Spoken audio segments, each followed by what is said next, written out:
Welcome, knowledge seekers and professionals, to the channel of the Swiss Journal of Radiology and Nuclear Medicine. A quick heads up, the following audio does not include any images, tables, or other additional information. If you're interested in the following paper, please visit our website listed in the caption below. Now let's get started. Today we're going to dive into the scientific publication with the title, Typical and Atypical Appearance of Microwave Ablation Zones in the Liver, by Martin H. Moore. Liver ablation techniques. Different minimally invasive local therapeutic procedures have become routine clinical practice for the treatment of malignant liver lesions, such as early hepatocellular carcinoma or oligo-metastasis. Commonly used thermal ablation techniques include radiofrequency ablation, microwave ablation, and cryotherapy. Microwave ablation uses heat to induce coagulation necrosis of a defined tissue area. The heat, though, is generated by applying high-frequency electromagnetic energy. Microwaves cause polar molecules like water to spin more rapidly. The agitation results in frictional heat, causing thermal destruction of exposed tissue. Post-interventional findings. Radiologists interpreting images of the post-interventional liver should be familiar with both typical changes occurring after local ablation, with some variations depending on the technical specifications of the ablation probe used. The typical ablation zone is slightly oval with a long axis diameter in the direction of the probe shaft. Heat coagulation eliminates perfusion.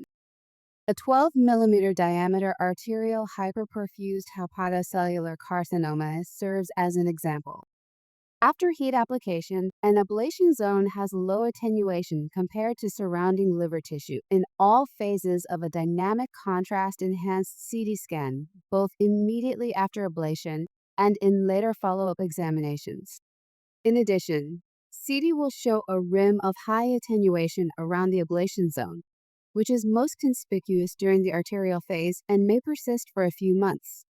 This rim indicates reactive hyperemia induced by an inflammatory response to heat and subsequent formation of granulation tissue. Images taken immediately after an intervention often show a linear hyperattenuation within the ablation zone, consistent with hemorrhage along the probe tract. Conversely, low attenuation along the probe tract immediately after ablation indicates pure coagulation necrosis and may persist for some time.